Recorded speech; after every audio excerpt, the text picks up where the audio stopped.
তো বন্ধুরা চলো তোমাদের দেখাই আমাদের বাড়ির কাজ কত দূর এগোলো।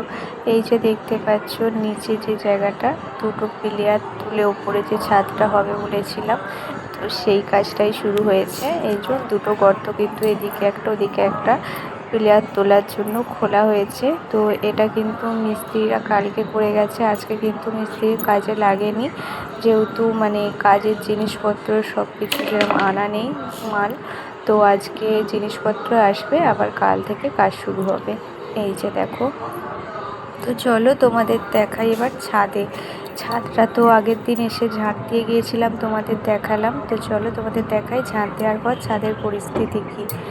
এই দেখো, পুরো ছাদটা আমি একা ঝাঁট দিয়েছি। তো জায়গায় জায়গায় টনচিপ পড়েছিল, তো পায়ে যাতে না ফোঁকে সেই জন্য ঝাঁট দিয়ে ওই ছোটো টনচিপ যেগুলো, খুবই কষ্ট হয়েছে ঝাঁট দিতে, মানে টানাই যাচ্ছিল না ঝাঁটা করে। তো জায়গায় জায়গায় জড়ো করে করে করে ঝাঁট দিয়েছি আমি, দেখো পুরো ছাদটা। তারপরে পাইপে করে ধোয়া হয়েছে। তো অর্ধেকটা আমি ধুয়েছি আর অর্ধেকটা আমার বরমশাই ধুয়েছে। তো এদিকটা পুরোটা আমি ধুয়েছিলাম, আর এদিকটাই দেখো এখনও কিন্তু অনেক রয়ে গেছে পিচ, মানে ভালো মতো মেশিনে ওঠেনি।